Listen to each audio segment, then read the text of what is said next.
The Alberta government passed a bill in the early hours of this morning ending a 3-week-long teachers' strike. The province introduced the legislation yesterday using the notwithstanding clause to shield it from legal challenges. The move is being criticized by many, with some calling it an assault on workers' rights. This is not a war that we chose, but make no mistake, this government has declared war on working people, not just in this province, but across the country. The legislation forces teachers back to work as early as tomorrow and also imposes a 4-year collective contract. The Alberta Teachers Association issued a statement this morning, and they say they plan to challenge the bill. 51,000 teachers walked off the job earlier this month following a contract dispute centered on wages and classroom conditions.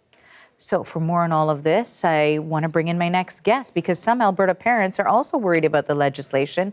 And Jessica Baudin-Griffin is one of them. She has a daughter in grade 11, and she's also a former teacher. She joins us now from Edmonton. Hello, Jessica. Thank you for making time for us today. Good morning. Thank you for having me. So we understand that this was a bill that was rejected by nearly 90% of Alberta teachers last month. As a former teacher yourself and as a parent, how are you feeling today hearing this news? I'm very angry. I think that the government using the notwithstanding clause to force a bill through in less than 24 hours is a direct attack on teachers' charter rights. So you're echoing very much a lot of the criticism that we have been hearing from the association, from the union that represents teachers as well. How have you been having these discussions with your daughter as well, who's in grade 11, and certainly also incredibly concerned about the strike? Absolutely. So my daughter is also in shock that our government would act in this way. As an Alberta student, part of the curriculum she has learned is understanding the democratic process and the responsibilities that our government has. After being on strike for 3 weeks and advocating alongside so many other Alberta students that changes need to happen within our schools, the government completely ignoring teachers, students, and parents feels like a slap in the face to Alberta students as well, trying to complete their K-12 education.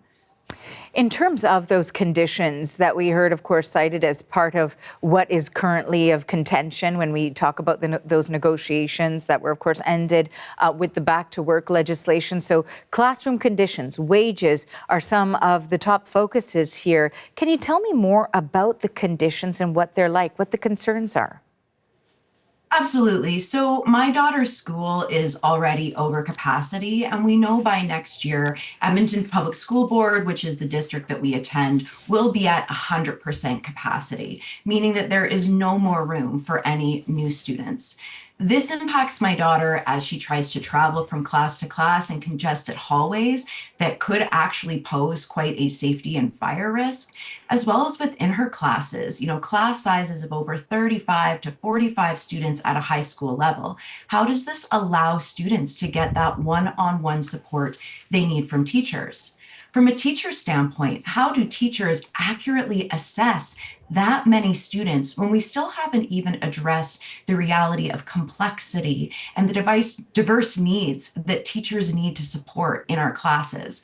Quite frankly, when the government moves in this direction, it shows students and parents and teachers and Albertans that they aren't listening and aren't interested in actually negotiating with Alberta workers. And of course, that's an important perspective. We're looking at about 750,000 Alberta students who can expect to go back to class as a result of this. Is there, though, however, some conversations happening with other parents who say, well, it took something that perhaps we disagree with, but we really want our kids to go back to school? I think there's definitely that tension right now. And I know we've had that conversation at home. Do we send our child back? I think at this point, I would support parents in either decision. I know for my daughter, my greatest concern is she has some semestered classes. So 3 weeks is a long loss of learning. And at the same time, though, we're continuing to ponder if we make that decision to send her back, what does that say about the future of Albertans standing up and taking civic action when we see things that violate our rights? I will say at this particular moment, I'm still not clear on what we are going to do, but there is definitely that tension of the both and.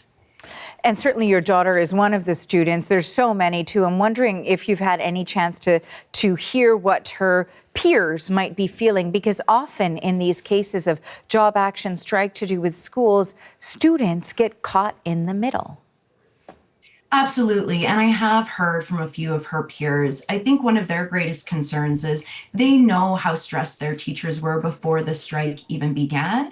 And they understand when you have your rights stripped away from you and essentially stand up for your rights and have no outcome, no resolution, how demoralizing that is. So when we add that sense of demoralization on top to the conditions that students are already experiencing, they're very concerned for their teachers. They know they aren't going back to good classroom conditions and to teachers that are in their best state, because how could they be after all of this? You know, the Premier spoke to the rationale of using the notwithstanding clause being because this strike was causing irreparable harm to Alberta students. Students have spoken and said the irreparable harm is happening now when you do not fund our public education system in a way that allows us to have the learning conditions and teachers to have the teaching conditions that allow us to succeed. It was very poignant yesterday morning when a group of students rallied outside the legislature building where the UCP was preparing to ram through a bill in under 24 hours. What does that say to students about how their government respects their democratic rights? And I know that the Alberta Teachers Association says that it intends to pursue all legal alternatives to challenge the bill. We will continue to track this story. Thanks for this, Jessica. We appreciate your insights. Thank you so much. Jessica Baudin-Griffin is a parent impacted by the Alberta teacher strike.